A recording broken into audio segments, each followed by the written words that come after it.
কোটি টাকা নিয়ে উধাও ব্যাংকের এজেন্ট। শহরের একাধিক ব্যবসায়ীকে পথে বসিয়ে প্রায় 2.5 কোটি টাকা নিয়ে উধাও হয়ে গেল ত্রিপুরা স্টেট কোঅপারেটিভ ব্যাংকের মনোনীত এজেন্ট। এই এজেন্ট প্রতিদিনই ব্যবসায়ীদের কাছ থেকে টাকা সংগ্রহ করত, কিন্তু সেই টাকা অ্যাকাউন্টে জমা না দিয়ে নিজেই সেই টাকা নিয়ে উধাও হয়ে যায়। প্রতারক এই এজেন্টের নাম পীযূষ দত্ত। প্রতারিত ব্যবসায়ীরা মঙ্গলবার ত্রিপুরা স্টেট কোঅপারেটিভ ব্যাংকের বিরুদ্ধে পশ্চিম থানায় একটি মামলা দায়ের করেছেন। তো আমার এটা ডিসেম্বরের 6 তারিখে ম্যাচুরিটি আছে। এবার আমি যে ডিসেম্বরের 6 তারিখে গেছি পরে ব্যাংকের লোক নাই, ব্যাংক ম্যানেজার এবং পীযূষ দত্ত আমার প্রতিনিয়ত ঘুরাইছে।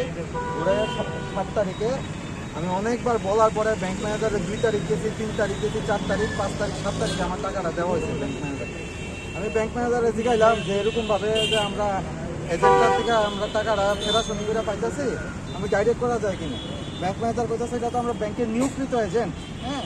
এবং আমি প্রতিনিয়ত দেখি উনি ব্যাংক ম্যানেজারের পাশে 2টা টেবিল রাখা, উনি প্রতিনিয়ত লেকচুমনি ব্রাঞ্চে টাকা রাখতেছে এবং ব্যাংকে প্রতিনিয়ত ব্যাংকের সঙ্গে অ্যাসোসিয়েটেড।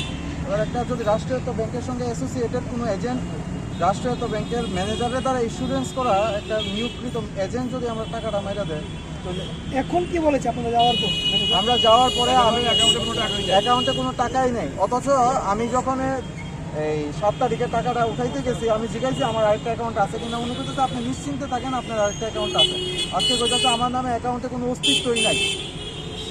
হ্যাঁ, একটা ম্যানেজারের পক্ষে আপনারা যে এখন মামলা করতে এসেছেন, আপনারা কি ব্যাংকের বিরুদ্ধে মামলা করবেন? ব্যাংকের বিরুদ্ধে সম্পূর্ণভাবে একটা লোকের যদি একটা এজেন্ট নিয়োগ করা হয় রাষ্ট্রায়ত্ত ব্যাংকে যদি একটা এজেন্ট নিয়োগ করা হয়, আমি জিজ্ঞাইলাম উনি মিসিং হয়ে গেছে। ব্যাংকের তরফে তো উচিত ছিল যে ওনার এগেনস্টে থানাতে কেস দেওয়া। আপনারা কি ব্যাংকের ম্যানেজারের এগেইনস্টে করছেন কেসটা? আমরা পীযূষ দত্ত এবং ওনার ওয়াইফ প্রায় সময়, উনি যদি কোনো কারণে অসুস্থ থাকতো ওনার ওয়াইফাই আমরা থেকে টাকা আনতো। পীযূষ দত্তের ওয়াইফ এবং ত্রিপুরা স্টেট কোঅপারেটিভ ব্যাংক লেকচুমনি ব্রাঞ্চের বিরুদ্ধে আমরা কেস দায়ের করি। পর্যন্ত এর কাছে টাকা জমা দিই, টাকা ডেলি দিতেছি, টাকা দিতেছে। এইবার গতবার টাকা উড়াই লাইছি, এবার টাকা দিছি পরে যে অ্যাকাউন্ট করছে কিন্তু 1 টাকাও ব্যাংকে দিছে না। আমার মনে হইতেছে যে ব্যাংকে জড়িত এটার সাথে। এতগুলি অ্যাকাউন্টে টাকা পড়ে না, ব্যাংক তো আমরা ইনফর্ম করে না। তো যখন এটার একটা সুষ্ঠু বিচার চাই, সেটা ব্যাংকে গেছে। Bureau report, news tele Bharat.